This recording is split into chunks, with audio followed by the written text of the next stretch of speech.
आदाब, इस्तकबाल है। मैं हूं आपके साथ अबू हुरैरा। आज इंतखाबात का 5वां मरहला मुकम्मल हो गया, लेकिन इन 5 मरहलों में जो बात मुश्तरक है वो है लीडरान की बाजारू बयानबाजी, शख्सी हमले, इल्जामात और जवाबी इल्जामात का दौर। यानी जैसे जैसे इंतखाबात इख्तिताम की जानिब बढ़ रहे हैं वैसे वैसे इंतखाबात में गर्माहट आती जा रही है। खासकर मगरबी बंगाल और यूपी में आम इंतखाबात का दौर शबाब पर है। हर पार्टी पूरा जोर लगा रही है। तरक्की, विकास, बेरोजगारी, गुर्बत जैसे इश्यूज का जिक्र शाज़ो नादिर ही मिलता है, क्योंकि हमारे नेताओं को जाती हमलों से फुर्सत ही नहीं मिल रही है। गरीब की फिक्र किसे है? बेरोजगार नौजवानों की परेशानी पर कोई लपकुशाई के लिए तैयार नहीं। अलबत्ता इंतखाबात में गड़े मुर्दे जरूर उखाड़े जा रहे हैं। हर तरह से वोटों को पोलराइज करने की कोशिश जारी है। 5वां मरहला जहां बीजेपी के लिए अहम है तो वहीं कांग्रेस के लिए वकार का मसला है।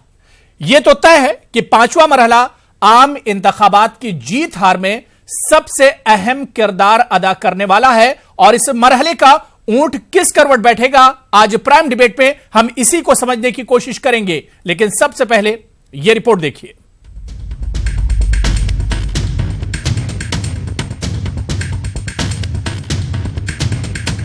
आज इंतखाबात का 5वां मरहला मुकम्मल हो गया। 5वें मरहले में 7 रियासतों की 51 सीटों पर वोट डाले गए। लोगों में जमहूरियत के जश्न को लेकर काफी जोशो खरोश दिखा। मगरबी बंगाल में जहां टीएमसी और बीजेपी कारकुनों में झड़प हुई और कुछ पोलिंग मुतासिर हुई, तो वहीं जम्मू कश्मीर की अनंतनाग सीट पर आज शरपसंदों ने माहौल खराब करने की पूरी कोशिश की। शरपसंदों ने पोलिंग को मुतासिर करने के लिए ग्रेनेड हमले किए। हालांकि इन हमलों में किसी जानी नुकसान की खबर नहीं है। आज जम्मू कश्मीर की तमाम सीटों पर इंतखाबात मुकम्मल हो गए। मगरबी बंगाल और अनंतनाग के एक आध वाकये को छोड़कर 5वें मरहले की पोलिंग पुरअमन रही। यही वजह है कि पोलिंग फीसद भी शानदार रहा। 5वां मरहला जहां बीजेपी के लिए अहम है तो वहीं कांग्रेस के लिए वकार का मसला है। यूपीए के चेयरपर्सन सोनिया गांधी, कांग्रेस सदर राहुल गांधी, मरकजी वजीर दाखिला राजनाथ सिंह समेत दर्जन भर अहम शख्सियात की किस्मत ईवीएम में कैद हो गई है। इस बीच इन 5 मरहलों में जो बात मुश्तरक है वो है लीडरान की बाजारू बयानबाजी, शख्सी हमले, इल्जामात और जवाबी इल्जामात का दौर। जैसे जैसे इंतखाबात इख्तिताम की जानिब बढ़ रहे हैं वैसे वैसे इंतखाबात में गर्माहट आती जा रही है। खासकर मगरबी बंगाल और यूपी में आम इंतखाबात का दौर शबाब पर है। हर पार्टी पूरा जोर लगा रही है। तरक्की, विकास, बेरोजगारी और गुर्बत जैसे इश्यूज का जिक्र शाज़ो नादिर ही मिलता है, क्योंकि हमारे नेताओं को जाती हमलों से फुर्सत ही नहीं मिल रही है। गरीब की फिक्र किसे है? बेरोजगार जवानों की परेशानी पर कोई लपकुशाई के लिए तैयार नहीं। अलबत्ता इंतखाबात में गड़े मुर्दे जरूर उखाड़े जा रहे हैं। हर तरह से वोटों को पोलराइज करने की कोशिश जारी है। 5वें मरहले की पोलिंग से पहले सियासी पार्टियों ने कुछ हद तक अपना एजेंडा भी तब्दील किया है। शिवसेना ने नकाब का इशू उठाया, जिस पर बीजेपी के कुछ लीडरों ने बयानबाजी शुरू की। इसके अलावा एसपी बीएसपी इत्तेहाद की तरफ से बीजेपी के अलावा कांग्रेस को भी टारगेट बनाया गया, जबकि मगरबी बंगाल पर बीजेपी का पूरा फोकस है। यही वजह है कि मगरबी बंगाल की लड़ाई बहुत दिलचस्प हो गई है। 5वां मरहला आम इंतखाबात की जीत हार में सबसे अहम किरदार अदा करने वाला है। जैसे जैसे इंतखाबात इख्तिताम की जानिब बढ़ रहे हैं वैसे वैसे इंतखाबात में गर्माहट आती जा रही है। इतना तो तय है कि 2014 में बीजेपी की शानदार कारकर्दगी का 2019 में सख्त इम्तिहान है। ऐसे में 2019 का ऊंट किस करवट बैठेगा ये देखना अहम होगा। Bureau report, news 18 Urdu. तो आम इंतखाबात 2019 के 5 फेजेस यानी 5 मरहले आज मुकम्मल हो गए। कई दिग्गज, जिसमें राहुल गांधी, सोनिया गांधी, राजनाथ सिंह, स्मृति ईरानी, कई बड़े नाम जिनकी किस्मत आज ईवीएम में कैद हो गई है। लेकिन एक चीज तो बिल्कुल साफ है कि पहले मरहले से लेकर 5वें मरहले तक लीडरों ने जमकर बयानबाजी की है, हमले किए हैं। शख्सी तौर पर, जाती तौर पर यह हमले किए गए हैं, और यही वजह है कि इन हमलों के बीच कहीं ना कहीं जो बुनियादी मसाइल हैं, चाहे तरक्की, बेरोजगारी, ये इस तरह के तमाम मसले, किसानों के मसले, बुनकरों के मसले, ये तमाम मसले एक तरह से दब कर रह गए हैं। अब 2 मरहले और बचे हैं और उसके बाद 23 तारीख को नतीजे आने वाले हैं। उसी दिन दूध का दूध और पानी का पानी हो जाएगा। लेकिन 5वें मरहले के बाद आखिर क्या कुछ तस्वीर अब बनकर उभर रही, इसी पर हम बात करेंगे प्राइम डिबेट में। कुछ खास मेहमान मेरे साथ जुड़े हुए हैं। बहुत जल्दी अपने मेहमानों का आपसे तारुफ करा देता हूं। मेरे साथ professor Satish Kumar ji political analyst हैं, सियासी तज्जिया निगार हैं, मेरे साथ जुड़े हुए हैं। डिबेट में चर्चा करेंगे। और इनके अलावा अकरम कादरी साहब लीडर हैं कांग्रेस के, वो भी मेरे साथ जुड़े हुए हैं। कुछ देर में रौली तिवारी मिश्रा भी स्क्रीन पर दिख रही हैं, वो भी मेरे साथ जुड़ गई हैं, स्पोक्स पर्सन है समाजवादी पार्टी की। और इनके अलावा कुछ और खास मेहमान भी हमारे साथ जुड़ेंगे। साजिद यूसुफ साहब हमारे साथ श्रीनगर से जुड़े हुए हैं, सोशल पॉलिटिकल एक्टिविस्ट हैं। उनसे हम जम्मू कश्मीर की सियासत पर बात करेंगे। अपने तमाम मेहमानों का बहुत इस्तकबाल करते हैं, वेलकम करते हैं जो मेरे साथ जुड़े हुए हैं। कुछ देर में मेरे साथ बीजेपी और इसके अलावा सीनियर सहाफी भी इस डिबेट में जुड़ जाएंगे। मैं सबसे पहले प्रोफेसर सतीश कुमार जी आपसे ही शुरुआत करना चाहूंगा, क्योंकि लगातार जो चुनाव की चर्चा है या चुनाव से जुड़े हुए जो मुद्दे हैं, इस पर लगातार हम आपसे यही समझने की कोशिश कर रहे हैं कि आज 5 मरहले मुकम्मल हो गए, 5 फेजेस मुकम्मल हो गए।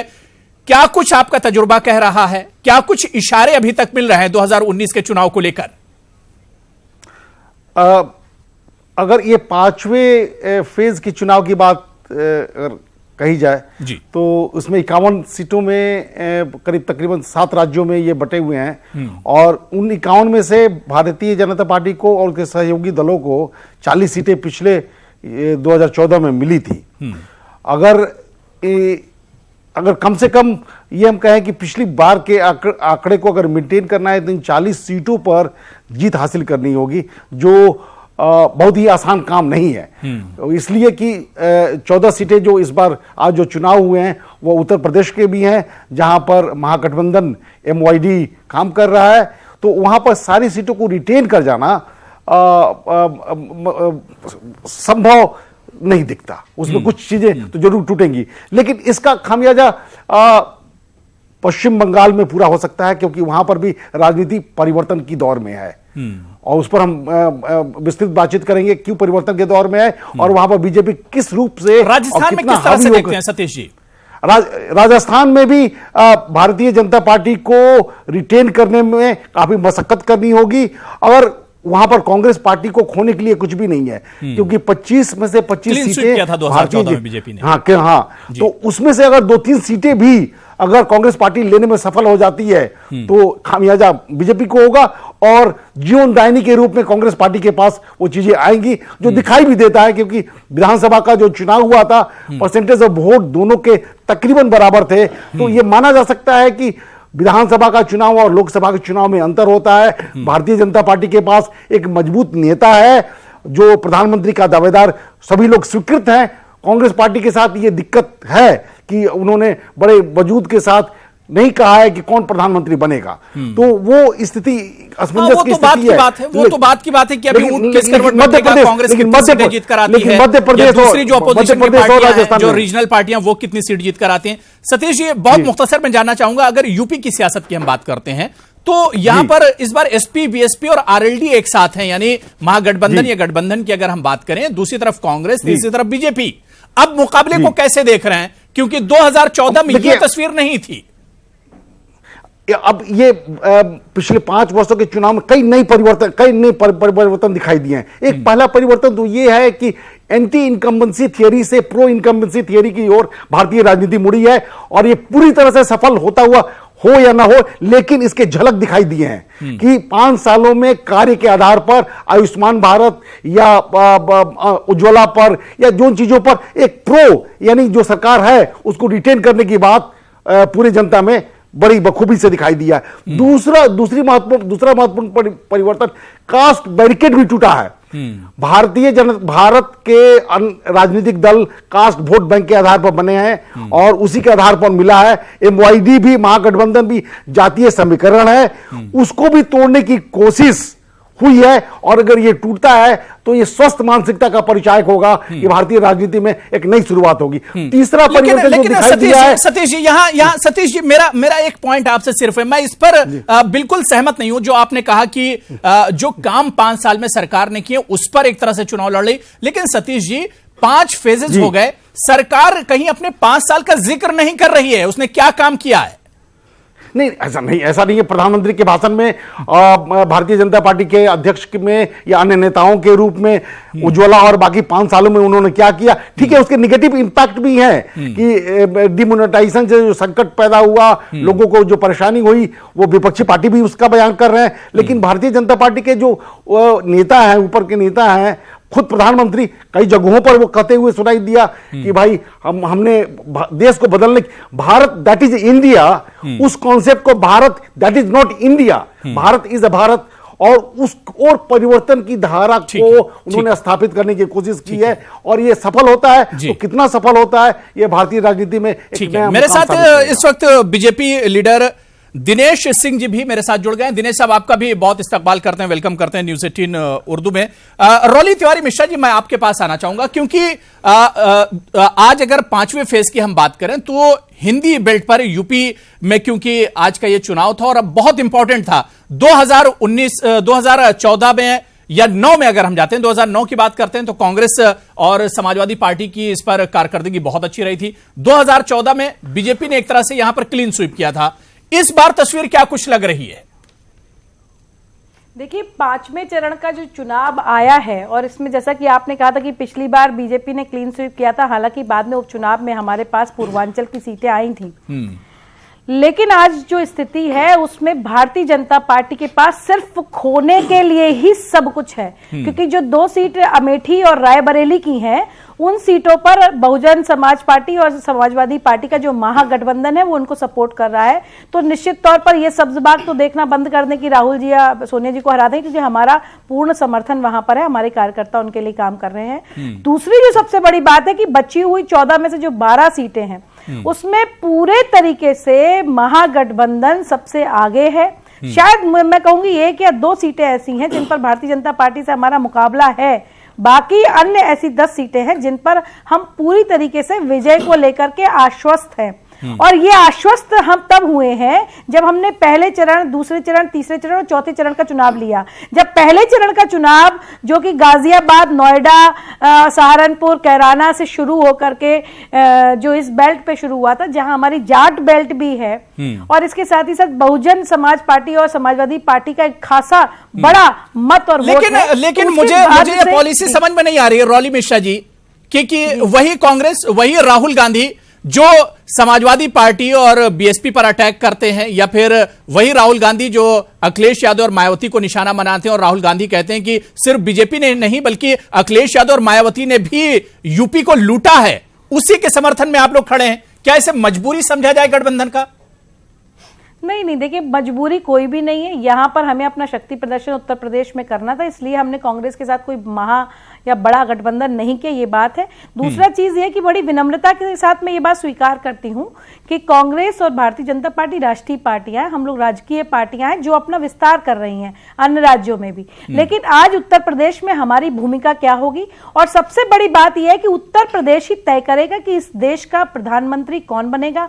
और सबसे बड़ा सौभाग्य हम लोगों का आज ये है कि हम ही लोग निर्धारित करने वाले हैं, महागठबंधन ही निर्धारित करेगा कि भारत का प्रधानमंत्री कौन बनेगा। और इसका मैं एक ताजा उदाहरण अबू जी अभी आपको दे दूंगी। अभी से थोड़ी देर पहले जो राजभर जी थे, उनका बयान लगातार टीवी चैनलों पे आया, और उसका कारण यह था कि भारतीय जनता पार्टी ने जिनका साथ लिया, जिनका समर्थन लिया और जिनको अपनी पार्टी में मंत्री बनाया, उन राजभर जी का बयान में पिछले किसी चैनल पर बैठ करके बातचीत हो रही थी। उन्होंने कहा कि मैंने 13 तारीख को भारतीय जनता पार्टी को इस्तीफा दिया, लेकिन भारतीय जनता पार्टी ने मेरा इस्तीफा नहीं दिया, पूर्वांचल में मेरे नाम पर वोट मांग रहे हैं। जबकि राजभर जी पूरे दिन सुबह से शाम तक भारतीय जनता पार्टी को पानी पी पी कर कोसते हैं। तो ऐसी स्थिति में भारतीय जनता पार्टी की स्थिति इतनी खराब है कि आपसे पूर्व एक डिबेट में भारतीय जनता पार्टी के प्रवक्ता ये बात कह रहे थे, आज रायबरेली में, मैं आपका जवाब ले लेता हूं। ठीक है, मेरे साथ रजा रिजवी साहब, रायबरेली सीनियर में जर्नलिस्ट हैं, इनके सीनियर पास सहाफी, एक वो भी प्रत्याशी मेरे साथ नहीं जुड़ था। गए। रजा रिजवी साहब, आपका भी बहुत इस्तकबाल करते हैं, वेलकम करते हैं न्यूज़ 18 उर्दू में। दिनेश सिंह जी, मैं आपके पास आना चाहूंगा। जो बात रॉली मिश्रा कह रही थी कि जो सहयोगी एक तरह से नाराज हैं, लेकिन बीजेपी उनको भी एक तरह से मनाने में लगी हुई है। राजभर की यहां पर मिसाल दे रही थी, या इससे पहले शिवसेना लगातार एक तरह से नाराज रही, गालियां देती रही, लेकिन उसके साथ बीजेपी को आखिर जाना पड़ा। क्या ये बीजेपी की एक तरह से मजबूरी है? अबू जी, भारतीय जनता पार्टी किसी मजबूरी के तहत किसी से समझौता या अलायंस नहीं करती, आप जान लीजिए। लेकिन भारतीय जनता पार्टी एक राजनीतिक दल है जो अगर गठबंधन करती है तो उस गठबंधन धर्म को निभाती भी है। आप अगर देखिए 2014 के चुनाव में हम गठबंधन के साथ गए थे और हमको भारतीय जनता पार्टी को अकेले बहुमत मिली, लेकिन उसके बाद भी हमने गठबंधन की सरकार चलाई। इसलिए हम गठबंधन ही नहीं करते हैं, हम गठबंधन धर्म को निभाते भी हैं। दूसरी बात, एक तरफ अभी रोली जी कह रही थी समाजवादी पार्टी और बहुजन समाजवादी पार्टी का गठबंधन है। ये गठबंधन अवसर का गठबंधन है। आज अबू जी लिख लीजिए, और 23 तारीख को मैं आपके साथ रहूंगा। ठीक, जरा बीच में नहीं बोलता हूं रोली जी, मैं बीच में नहीं बोलता हूं, कृपया करके। जरूर मैं जवाब ही दे रहा हूं, जवाब ले लेंगे आपका। ठीक है जी। अबू जी, 23 तारीख को शाम को 5 बजे मायावती जी खुद प्रेस करके इसको तोड़ेंगी, इस गठबंधन को। मैं आपको बता दे रहा हूं, ये लोग प्रधानमंत्री बनने और बनाने को ख्वाब देख रहे हैं। जो लोग उत्तर प्रदेश की सारी सीटों पर चुनाव लड़ने की हैसियत में नहीं है, आज मायावती लखनऊ में वोट देने गई थी अबू जी, अगर आप देखिए तो।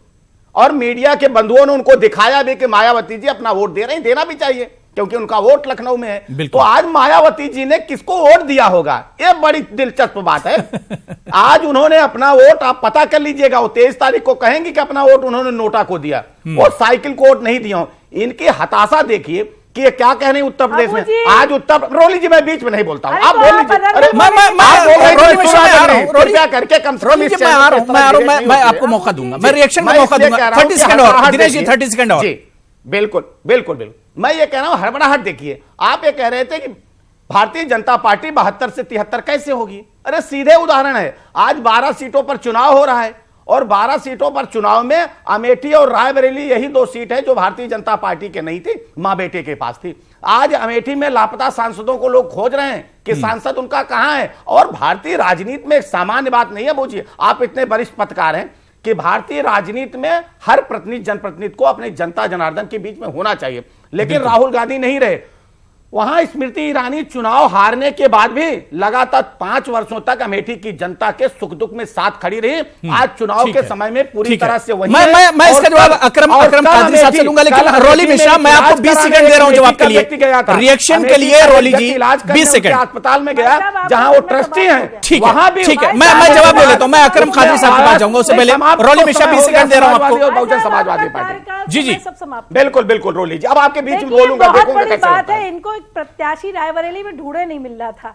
ये कांग्रेस का एक व्यक्ति पकड़ करके लाया, उसको अपना प्रत्याशी बनाया। इनकी पूरे उत्तर प्रदेश में यही स्थिति है। और आज की तारीख में कह रहे हैं कि माया, ये तो वो कौन से बहुत बड़े ये कीरो हो गए, ये नास्त्रेत हो गए, ये कौन से बड़े वैज्ञानिक और महान ज्योतिषकर्ता और महान ये वो हो गए, ज्योतिष शास्त्री हो गए कि ये बताने लगे कि 23 तारीख को 5 बजे मायावती जी कॉन्फ्रेंस करेंगी। जैसे इनको आकर के बता गई है कि वो कॉन्फ्रेंस करेंगी और कहेंगी मैंने नोटा पर बटन दबाया। अभी मायावती ये बात सुन लेंगी तो उन पर मानहानि का दावा भी कर देंगी। लेकिन मैं आपको ये बता दूं कि भारतीय जनता पार्टी की बौखलाहट आप देखिए, बौखलाहट योगी जी के बयान में देखिए कि भैया ये सैफई परिवार वाले, संविधान नहीं होता तो ये लोग जो है गाय भैंस चरा रहे होते। बौखलाहट वरुण गांधी के वक्तव्य में देखिए, जो कहते हैं कि ये कंडे के उपले थाप रहे होते। 2014 में, 2017 में ये लोग सिर्फ गाय और गोबर की बात करके सत्ता में आने वाले लोग, आज इनकी स्थिति ये है कि ये हम लोग कहते हैं भाई आप गाय चरा रहे होते, आप गोबर के उपले थाप रहे होते। इनकी मानसिक स्थिति इतनी कमजोर हो चुकी है, ये लोग खुद इतने कमजोर हो चुके हैं। ठीक है, कमजोरी है, ताकत का पता 23 तारीख को देखिए पता चल जाएगा। उस दिन तस्वीर बिल्कुल क्लियर हो जाएगी। अक्रम कादरी साहब, जो बात अभी दिनेश सिंह जी कह रहे थे और वही बात आज स्मृति ईरानी ने भी कही कि आज देखिए अमेठी में वोट डाले जा रहे हैं, चुनाव हो रहा है, पोलिंग हो रही, लेकिन राहुल गांधी आज के दिन भी नहीं आए। उन्होंने कहा कि राहुल गांधी बहुत घमंडी है। देखिए स्मृति ईरानी क्या बोलती हैं, अभी थोड़ी देर पहले बल्कि सुबह ही 10 बजे जैसे राहुल गांधी जी ने अमेठी में कदम रखा, उन्होंने कहा कि एक तरफा वोट पड़ रहे हैं, जैसे कि बूथ कैप्चरिंग कर ली। तो एक तरफ तो बोलती है राहुल जी नहीं आ रहे, दूसरी तरफ कहती है राहुल जी का अमेठी में कदम रखते करिश्मा हो रहा है कि एक तरफा वोट पड़ रहे हैं और उनकी बौखलाहट बता रही है कि वो कितने अंतर से हारेंगी। अब रही बात यह कि मुद्दों से भटकाने के लिए बीजेपी ने बड़े लोग छोड़ रखे हैं, कुछ ना कुछ ऐसे बयानबाजी करते रहते हैं, असल मुद्दों से चुनाव को भटका दी जाए। मुद्दे देश में वो हैं, मुद्दा यह था कि मुद्दा 2014 में यूरिया 400 रुपए का मिलता था किसानों को, आज वो यूरिया 1500 रुपए का मिल रहा है और उसमें भी 5 किलो यूरिया कम मिल रहा है। मुद्दा यह है कि जिसके अभी हमारे एक वरिष्ठ पत्रकार साहब बोल रहे थे कि बड़ा बहुत योजना है जिसकी बात कर रहे हैं, आयुष्मान योजना का हाल यह है कि हॉस्पिटलों ने मना कर दिया ऐसे कार्डधारी को, क्योंकि जिन्होंने इलाज कराया उनकी पेमेंट नहीं हुई है। जेट एयरवेज का क्या हाल है, पवन हंस का क्या हाल है, आत्महत्या कर्मचारी कर रहे हैं। अभी एक बहुत बड़ा मुद्दा उठा था 4-5 दिन से, बड़ा कैश करने की कोशिश थी कि अजहर मसूद को हमने ग्लोबल टेररिस्ट घोषित करा दिया, लेकिन किन शर्तों पे और कितने नुकसान के कराया गया इस पर डिस्कस करने की जरूरत है। वहां पे 3 देशों के सामने नरेंद्र मोदी सरेंडर हो गए हैं और उनकी मनमानी शर्तें मानी है। सबसे पहले चाइना की एक मानिए शर्त, वो ये मानिए जिस कॉरिडोर का हम विरोध कर रहे थे, जो हमारे लिए बेपनाह खतरनाक है, पीओके से होकर पाकिस्तान चाइना का कॉरिडोर जाता है, जिसका हम विरोध कर रहे थे। पीएम मोदी ने यह शर्त मानी है कि अगर अजहर मसूद को आप आतंकवादी घोषित करा दे टेररिस्ट, तो हम इसका विरोध नहीं करेंगे। दूसरी अमेरिका की शर्त मानी है कि जो हम इराक से तेल खरीदते थे, ईरान से जो हम तेल खरीद रहे हैं और ट्रंप उसका विरोध कर रहे हैं कि इसको हम जो है प्रतिबंध लगा दें, आज के बाद हम तेल नहीं खरीदेंगे। और जो एक वाहिद ईरान ऐसा देश है दुनिया के अंदर जो हमारे रुपए के बदले में तेल खरीदता था, जिससे हमारी अर्थव्यवस्था मजबूत होती, उससे तेल खरीदना बंद कर दिया। तीसरी शर्त इन्होंने मानी है पाकिस्तान की। पाकिस्तान से यह शर्त मानी गई है कि अजहर मसूद को आतंकवादी तो घोषित कर देंगे, लेकिन हां इस बेस पे नहीं किया जाएगा कि उसने भारत पे हमले किए हैं, उसको इस बेस पे आतंकवादी घोषित किया गया है। ठीक है दिनेश सिंह, क्या सच्चाई यही है? दिनेश सिंह, ये बिल्कुल हकीकत है, कांग्रेस बता रही है इतना इससे बड़ा नुकसान होने वाला है इस तरह की। अरे आप बोले तो मैं बीच में नहीं बोलता हूं, जरा खामोश रहिए। उन्होंने मुझसे आपने ही कहा था बीच में नहीं बोलता हूं, ये अफवाह ये हकीकत है। ठीक है, मैं सतीश जी मोदी जी ने अकरम जी आपकी बात हो गई, अकरम कादरी साहब, अकरम कादरी साहब बात हो गई आपकी, आपका जवाब ले रहा हूं, आपका जवाब ले रहा हूं। अकरम कादरी, संपर्क करने की अकरम कादरी आपकी बात हो गई, मैंने बहुत टाइम दे दिया, आपने सारे पॉइंट गिना दिए। दिनेश सिंह जी से मैं आपका जवाब ले रहा हूं। बहुत तक कहा गिना दिए, बेरोजगारी का हाल कहां है? मुद्दे किसानों पे लाठीचार्ज, मैं फिर आ रहा हूं। अकरम कादरी देखिए, इतना टाइम एक को मैं नहीं दे सकता। 22,000 अकरम कादरी साहब बात आपकी हो गई, दिनेश साहब जवाब दीजिए। मुद्दे ये है, बहुत दिनेश सिंह जी, असल में क्या है, मैं समझ रहा था कि कांग्रेस पार्टी में सिर्फ एक ही व्यक्ति कंफ्यूज है, यहां तो सारी कांग्रेस पार्टी कंफ्यूज हो गई। मैं बीच में नहीं बोलता हूं, जरा सुन लीजिए, मैं बीच में नहीं बोलता हूं। अकरम जी बीच में नहीं बोलता हूं, बोलूंगा तो आप बोल नहीं पाएंगे ना, मैं आपसे तेज बोल सकता हूं ना, ऐसा नहीं है। अब मुझे इनको शांत कराइए पहले। अकरम जी मैंने बहुत टाइम दे दिया, अकरम जी सुन लीजिए। अब अकरम जी दरखास्त करो, सुन लीजिए। जब कोई सवाल उठाइए मुझे ब्रेक पर जाना, और ब्रेक से पहले मुझे 2-3 पैनलिस्ट अभी और है मेरे साथ।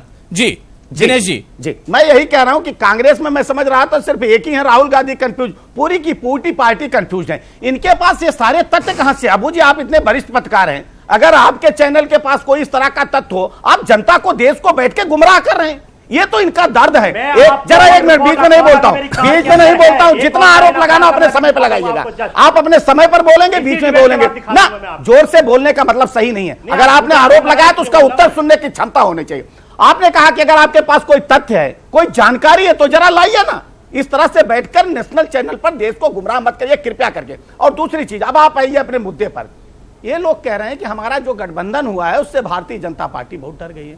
मैं अबू जी स्मरण दिलाना चाहता हूं कि आज 2 सीटें उत्तर प्रदेश में कांग्रेस पार्टी के पास थी। आज जहां चुनाव हो रहा है, रायबरेली और अमेठी, हम उसी पर चर्चा कर लेते हैं। अमेठी में 5 विधानसभा है और रायबरेली में भी 5 विधानसभा। मैं पड़ोसी जनपद प्रतापगढ़ का रहने वाला हूं, जो सीमा लगती है। 5 विधानसभा अमेठी में, एक भी विधानसभा में कांग्रेस पार्टी नहीं है। 5 की 5 विधानसभा कांग्रेस पार्टी हार गई है, जबकि 17 में समाजवादी पार्टी से समझौता था। यह स्थिति इनकी है। और रायबरेली का हाल ले लीजिए, रायबरेली में भी इत्तेफाक से 5 सीटें हैं। वहां 1 सीट पर कांग्रेस है, 4 सीट पर कांग्रेस नहीं है।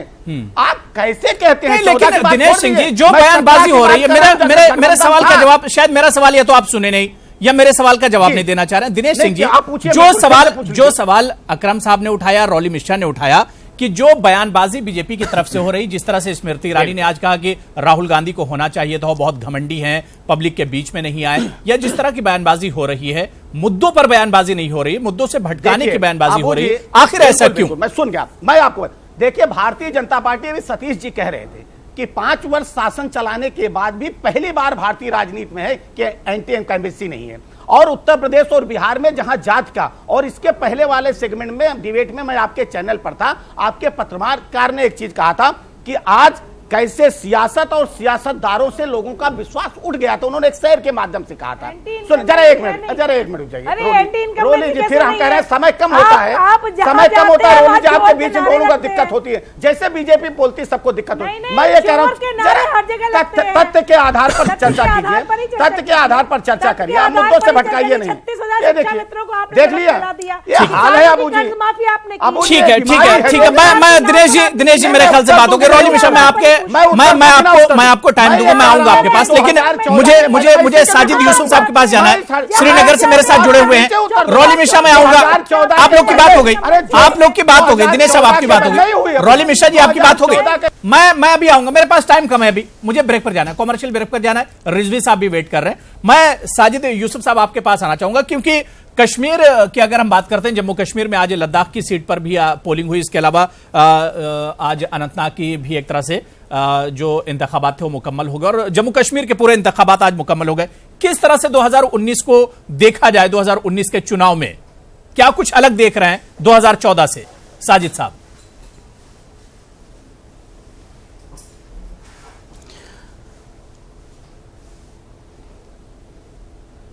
जी, जैसे आपने खुद अभी बात कर रहे थे, आप जो मुद्दे आपने उठाए अभी, चाहे कांग्रेस के कुछ लीडर थे वहाँ पे या बीजेपी के कोई लीडर थे, वो बात कर रहे थे, तो मुझे लगता है कि मतलब जो यहाँ पे बात हो रही थी, बात मुझे लगता है कि डेवलपमेंट पे कम और पाकिस्तान, गाय और गोबर इस पे ज़्यादा हो रही थी। हमें जो किसान हमारे होते हैं या गरीब तबके के जो लोग होते हैं, वो अगर चाहे कांग्रेस के किसी व्यक्ति को वोट करते हैं या किसी बीजेपी के किसी व्यक्ति को वोट करते हैं, उनका वोट ना कि पाकिस्तान के लिए होता है ना किसी के लिए, क्योंकि जो उनकी बेसिक उनकी चीज़ें होती है, जो बेसिक उनकी नीड्स होती है, जैसे रोड है, पानी है, बिजली है, उस चीज़ को देख के वो वोट करते हैं। लेकिन हमारे जो यहाँ पे कुछ साथी बैठे थे, मुझे लगता है वो यहाँ पे बैठ कर लोगों को गुमराह कर रहे थे।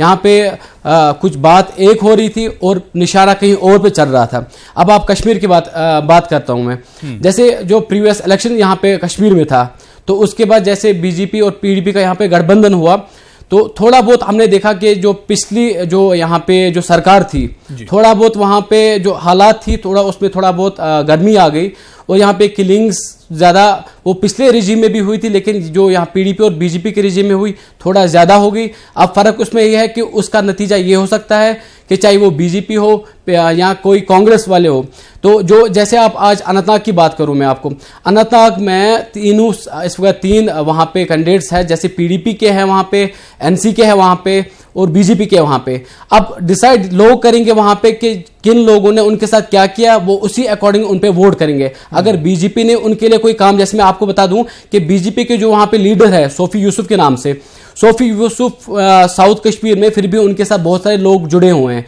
क्योंकि लोगों के दिमाग में एक चीज़ है कि ये मैटर नहीं करती कि कौन सी पार्टी के लीडर है वो, उनने ग्राउंड पे क्या काम किया, तो लोग उस वजह से उसको वोट कर रहे हैं। अगर आप जैसे आप आगे नताइश आने वाले हैं, तो खुद पता चल जाएगा कि कितने लोग साउथ कश्मीर में जहां पे लोग वोट डालने से कतरा रहे हैं, जहां आज सुबह 4 बार पोलिंग बूथ लगभग 2 बार ग्रेनेड हो चुका है, और पोलिंग स्टेशन पे बाहर पथराव और ये पेट्रोल बम फेंका गया, उसके बावजूद भी लोगों ने वहां पे बढ़ चढ़ के लोगों ने हिस्सा लिया, क्योंकि इतने जो यहाँ पे दहशत का माहौल है, जो यहाँ पे कश्मीर में बिल्कुल इस तरह की दहशत के माहौल में भी लोग निकले, और जम्मू कश्मीर के लोगों को वाकई में सलाम करना चाहिए कि इस तरह के हालात में भी बड़ी लोग कम से कम पोलिंग करने के लिए निकल रहे हैं, और लोग एक बदलाव चाहते हैं, लोग जमहूरियत चाहते हैं यहाँ के लोग। जो इसकी एक मिसाल है। मैं रजा रिजवी साहब, बहुत माजरत के साथ मुझे ब्रेक पर जाना है, ब्रेक से जब लौट कर आऊंगा तो आपसे ही शुरुआत करूंगा, लेकिन सबसे अहम सवाल यही है कि क्या गठबंधन कांग्रेस और बीजेपी के वोट शेयर में क्या सेंध मार पाएगी 2019 में, क्योंकि यूपी की खासतौर से अगर हम बात करते हैं तो सहरुखी मुकाबला एक तरह से नजर आता है। इसी पर हम ब्रेक के बाद बात करेंगे, फौरन हाजिर होते हैं। तो आम इंतखाबात का 5वां मरहला मुकम्मल हो गया और 5 मरहले मुकम्मल होने के बाद आखिर अब क्या कुछ तस्वीर बन रही, क्योंकि आने वाले 2 मरहले और हैं। उसके बाद 23 तारीख को नतीजे आएंगे और उसी दिन दूध का दूध और पानी का पानी हो जाएगा। सारे दावे और सारे वादे और सारे नारे हर एक तरह से रखे रह जाएंगे और 23 तारीख को ही अब तस्वीर साफ होगी। लेकिन 5वें मरहले के बाद आखिर क्या कुछ तस्वीर बन रही, इसी पर हम लगातार चर्चा कर रहे हैं। कुछ खास मेहमान मेरे साथ जुड़े हुए हैं। ब्रेक के बाद रजा रिजवी साहब, मैं आपसे ही शुरुआत करना चाहूंगा कि 5 मरहले तो मुकम्मल हो गए, लेकिन रजा रिजवी साहब, 2 चीजें कि यहां तक के सफर को आप कैसे देख रहे हैं, क्या कुछ आपका तजुर्बा कह रहा है, और इसके अलावा मैं तो यह देख रहा हूं कि अब अभी तक बयानबाजी हो रही थी मुखालिफिन पर, एक तरह से इल्जामात और जवाबी इल्जामात का दौर चल रहा था, लेकिन अब तो गड़े मुर्दों पर भी सियासत हो रही है।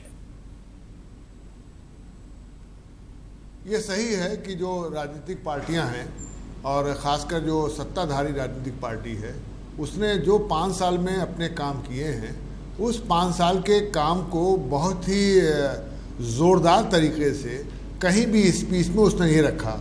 जितनी भी योजनाएं उनकी थी, जो भी योजना उन्होंने किया, चाहे वो जनधन योजना हो, चाहे उज्ज्वला योजना हो, चाहे जो है शौचालय योजना हो, चाहे स्वास्थ्य योजना हो, जितनी भी योजनाएं थी उसको रखना चाहिए था। अब वो ठीक है, योजनाएं जो सरकार देती है उसमें कभी कभी लोगों को फ़ायदा भी होता है, कभी कभी लोगों को नुकसान होता है, कुछ लोग उससे फैज़याब होते हैं, कुछ लोग फैज़याब नहीं होते हैं, तो कहते हैं साहब ये योजना ख़राब है। लेकिन भारतीय जनता पार्टी ने और ख़ासकर प्रधानमंत्री ने ज़्यादातर स्पीचों में उन योजनाओं को बहुत अच्छे तरीके से जो रखना चाहिए था वो नहीं रखा, और उन्होंने रखा कहीं इधर की बात, कहीं ज़ात की, कहीं देशभक्ति की, कहीं राजभक्ति की, इन सब बातों को बहुत तेज़ी से और बहुत ज़्यादा रखा गया। और यही हाल कांग्रेस ने किया। कांग्रेस खाली 5 चीज़ों को अपना बताती रही, न्याय और किसानों का जो है वो कर्जा, और दूसरा जो है 7200 रुपया, ये 4-5 चीज़ें उन्होंने बहुत अच्छे तरीके से अपनी रखी। तो भारतीय जनता पार्टी ने जो राष्ट्रभक्त और देशभक्ति की बात कर रहे थे, और राष्ट्रभक्त देशभक्त की अगर बात थी, तो राष्ट्रभक्त और देशभक्ति ये होती है कि नौजवानों को नौकरी मिल जाती है। अगर हमारा लड़का पढ़ के तैयार हो गया है, उस पर हमने लाखों रुपया खर्च किया है, तो कल उसको नौकरी मिल जाती, तो घर की जो हमारी इनकम है वो सुधर जाती।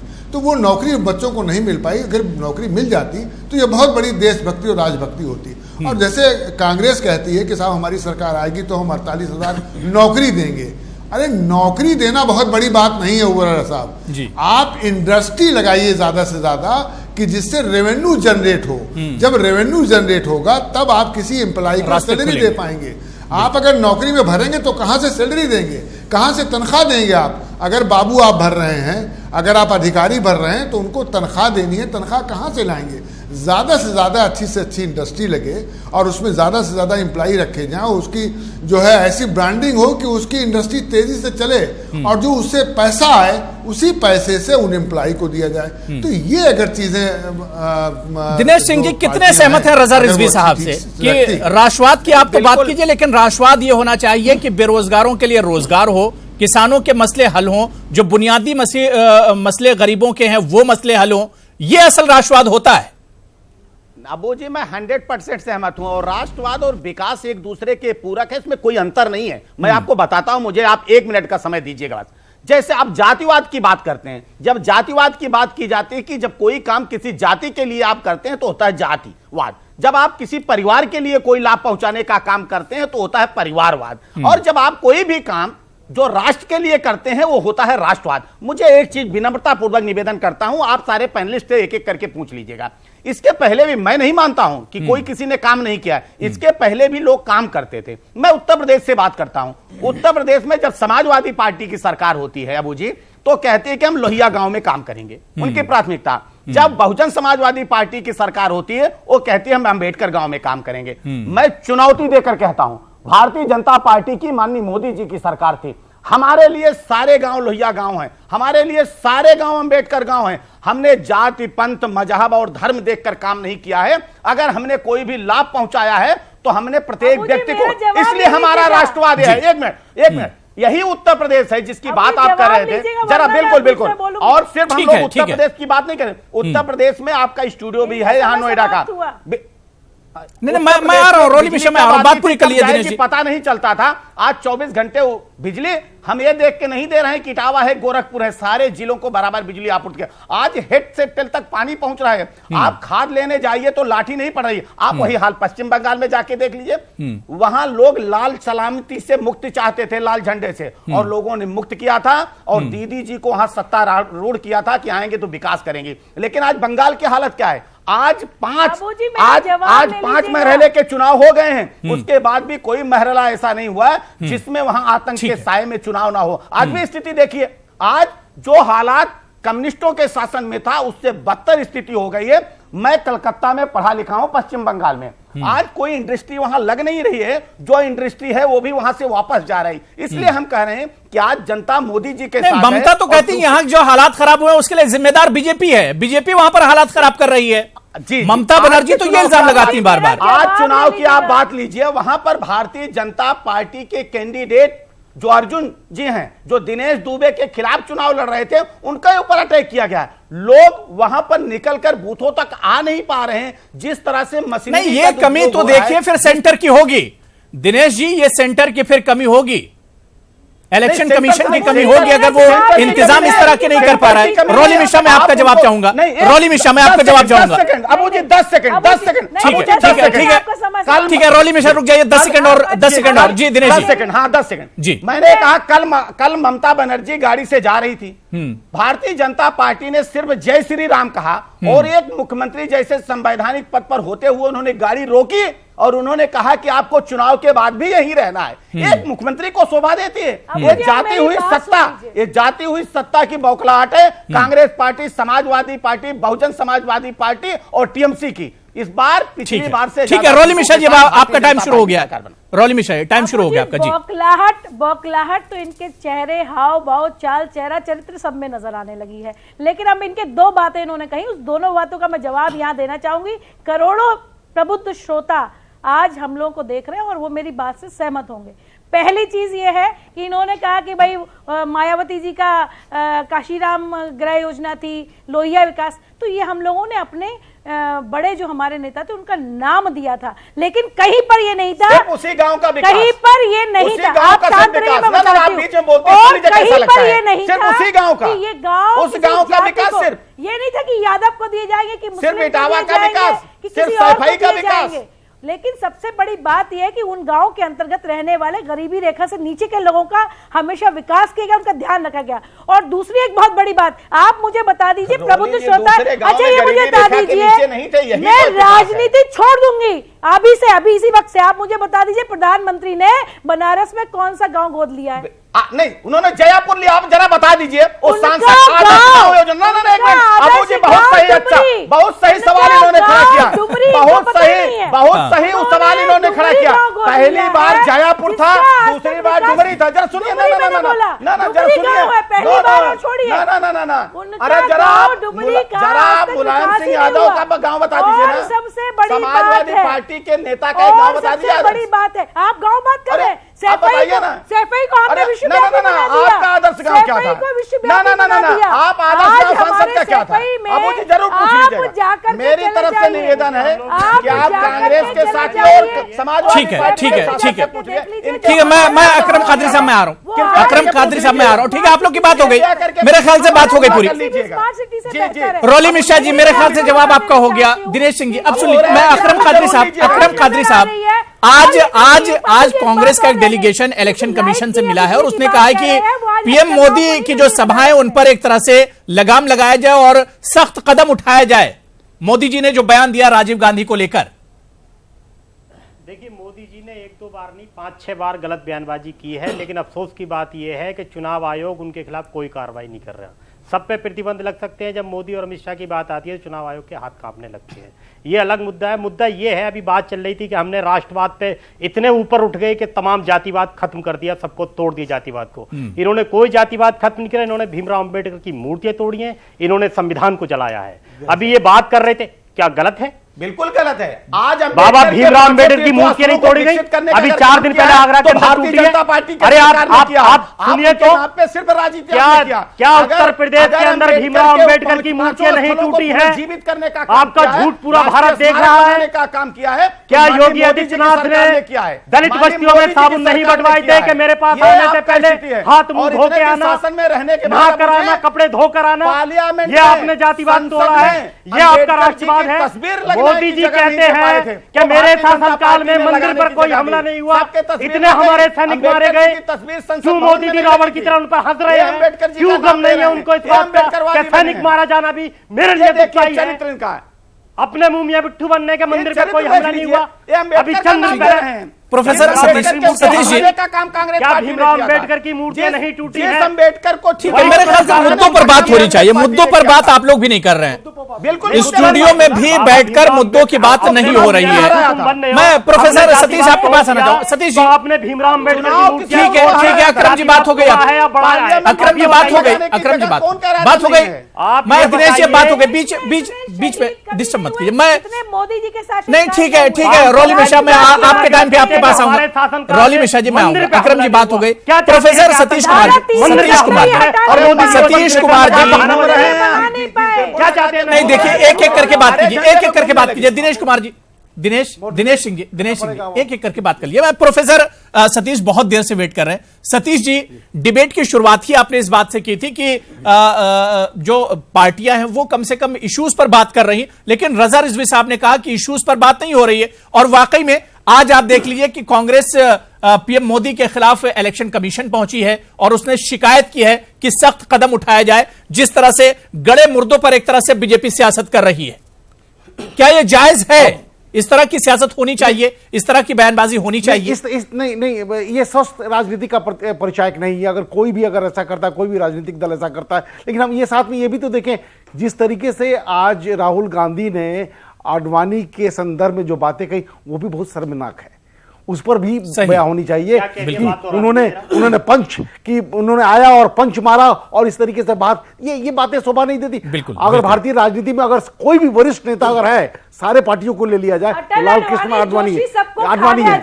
अब यहाँ पर रॉली जी की बातों को मैं यहाँ जोड़ते हुए कहना चाहूंगा अबू भाई कि इलेक्टोरल पॉलिटिक्स स्नूकर गेम नहीं है कि आपने हिट किया और पीला बॉल हरे बॉल को हिट करेगा, हरा बॉल लाल बॉल को हिट करेगा और फाइनली वो गोल पोस्ट में जाएगा। जिस तरीके से महागठबंधन हुआ है वो अननेचुरल एलाइज के रूप में हुआ है, सभी जानते हैं। प्रधानमंत्री ने भी कहा कि कांग्रेस पार्टी और ये मिलकर, समाजवादी पार्टी मिलकर बहन जी को दबोचने वाले थे, फंसाने वाले थे। ये बातें सभी लोग जानते हैं। ऐसी सुन लीजिए रॉली जी सुन लीजिए, जो शोषित लोग सुनिए रॉली जी, भारतीय राजनीति में उत्तर प्रदेश में जितने जातीय दंगे हुए हैं, वो जातीय दंगे अपर कास्ट और दलित के बीच में नहीं हुए हैं। वो दंगे यादव और दलित के बीच में हुए हैं। तो ऐसी ऐसी परिस्थितियों में वोटों का समाजवादी मानसिकता के लोग, ठीक है। दिनेश सिंह का मैं रिएक्शन लूंगा। दिनेश जी मैं 20 सेकंड दूंगा। रॉली मिश्रा मैं आ रहा हूं, रॉली जी मैं आ रहा हूं, आपको भी टाइम दे रहा हूं। दिनेश जी जल्दी से 20 सेकंड में अपना रिएक्शन दीजिए। रॉली मिश्रा उसके बाद मैं आपके पास आ रहा हूं। बिल्कुल, जहां सतीश जी ने बात छोड़ी है, जो आपका मूल सवाल था जी, मैं इधर तो नहीं जाऊंगा जी। जो आपका मूल सवाल है मैं उसी पे रहता हूं कि जो आपने कहा कि जिस तरह की भाषा, मुझे एक बताइए, यही संसद भवन है जहां पर इसके पहले भी संसद चलती थी, लोग किस भाषा का प्रयोग करते थे? आज उस संसद में बैठकर आंख मारी जा रही है एक राष्ट्रीय पार्टी के अध्यक्ष द्वारा। और जब सुनिए, नहीं बोला ना सरकार बनी तो देश में लोकतंत्र खत्म कर देंगे। माननी चाहिए कि ऐसे ही सांसद को टिकट दे दिया की भाषा। और एक आपके सांसद जो बेगूसराय पहुंच गए और वहां तक पानी मांग रहे पीने को, बचा लो मुझे, उनकी भाषा जरा याद कर लो।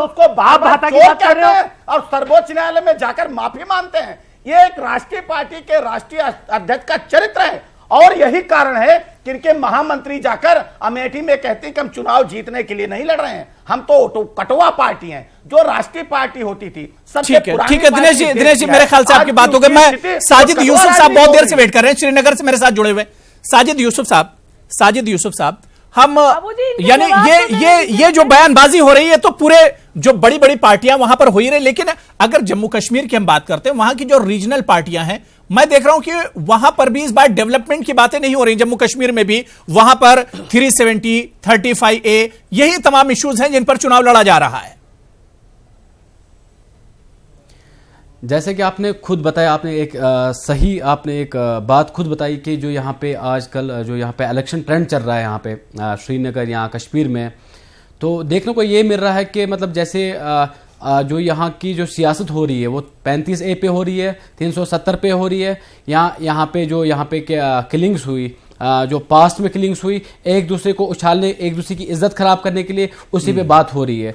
अब आपको मैं एक 370 पे कुछ बताना चाहता हूं। जब एनसी पिछली बार जब म्युनिसिपल इलेक्शन आया था तो डिसाइड ये हुआ था, कांग्रेस और एनसी ने स्टैंड लिया था कि अगर 370 पे बीजेपी या कहीं सुप्रीम कोर्ट ने कुछ भी 370 के साथ कुछ भी किया तो हम इलेक्शन नहीं लड़ेंगे। और हुआ क्या लास्ट में, उनने म्युनिसिपल इलेक्शन लड़ने से मना कर दिया। एंड ये मुझे बताइए, आज भी 370 एक मुद्दा है, 35A एक मुद्दा है, लेकिन फिर वो पार्लियामेंट इलेक्शन लड़े क्यों?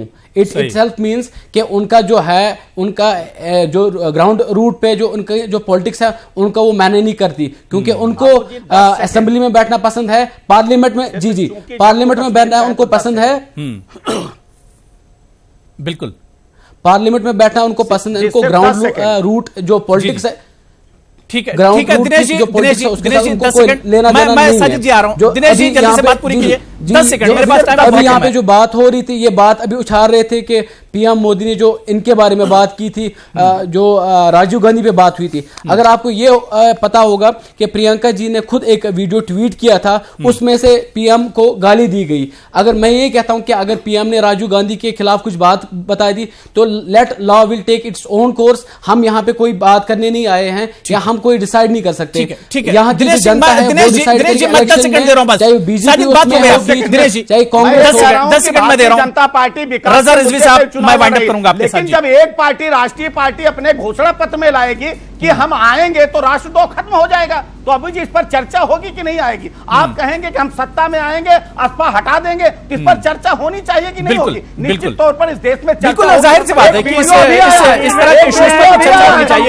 रजा रिजवी साहब, ठीक है दिनेश जी मैं आपकी बात समझ गया। रजा रिजवी साहब, एक लास्ट कमेंट आपसे चाहूंगा कि अब पांचवें फेज के बाद अब चुनाव कैसे देख रहे हैं? क्या रजा रिजवी साहब लग रहा है कि पार्टियां अपने एजेंडे से अब भटक रही हैं, जो उनका एजेंडा उसे बदल रही है पार्टियां 5 मरहलों के बाद? देखिए, 5 मरहले के बाद जो इलेक्शन हुआ है, इस इलेक्शन में जो आज 51 लोकसभा का चुनाव हुआ है, इसमें 40 जो है वो भारतीय जनता पार्टी के पास थी। अरे हम बांग्लादेश से घुसपैठियों को भगाएंगे। जी रजा रिजवी साहब, आप कंटिन्यू कीजिए, मैं सुन रहा हूं आपको। हाँ, तो आप समझिए कि 40 बीजेपी के पास थी। और जाहिर सी बात है कि जो उत्तर प्रदेश में चुनाव हो रहा है उन 14 में भारतीय जनता पार्टी ने 14 लोकसभा के मेंबर जो है प्रत्याशी खड़े किए हैं, और उसमें 7 जो है वो समाजवादी ने खड़ा किया है और 5 बीएसपी ने खड़ा किया है, 2 कांग्रेस ने खड़ा किया है। अब जाहिर सी बात है कि इसमें 2 कांग्रेस की सीट अमेठी और रायबरेली राहुल और सोनिया जीती थी, और 12 जो है बीजेपी जीती थी। लेकिन ये गठबंधन बन जाने के बाद तो जो गठबंधन का वोट माना जाता है, वो वोट ये माना जाता है, अब देता है वोट कि नहीं देता है मतदाता, लेकिन माना ये जाता है कि गठबंधन में जो है, जो बसपा है, बसपा के उसके मूल वोटर जो हैं वो दलित भाई हैं, और जो कांग्रेस के जो उसके वोटर हैं, सपा के वोटर हैं, ये माना जाता है कि यादव और मुसलमान हैं। तो ये गठबंधन अगर लड़ रहा है तो जाहिर सी बात है कि ये दिल तो मिल गए, लेकिन दिल मिलेंगे नहीं मिलेंगे, एक दूसरे को वोट दिला पाएंगे, ट्रांसफर कर पाएंगे नहीं कर पाएंगे, ये भी बड़ा सवाल है, और इसका जवाब भी हमें 23 तारीख को मिल जाएगा। बहुत बहुत शुक्रिया, मेरे पास बिल्कुल टाइम नहीं बचा, और मैं जाते जाते यही कहूंगा कि बयानबाजियों से हटकर जो असल इश्यूज हैं, जो बुनियादी मसले, मेरे ख्याल से उन पर ही सियासत हो और उन्हीं मसलों पर फोकस किया जाए तो यह जमहूरियत के लिए बहुत हेल्दी होगा, बहुत बेहतर होगा। बहुत बहुत शुक्रिया दिनेश सिंह जी मेरे साथ जुड़ने के लिए, रॉली तिवारी मिश्रा जी आपका भी बहुत बहुत शुक्रिया, अकरम कादरी साहब, प्रोफेसर सतीश कुमार जी, रजा रिजवी साहब, साजिद यूसुफ, सभी का बहुत बहुत शुक्रिया मेरे साथ प्राइम डिबेट में जुड़ने के लिए। आदाब।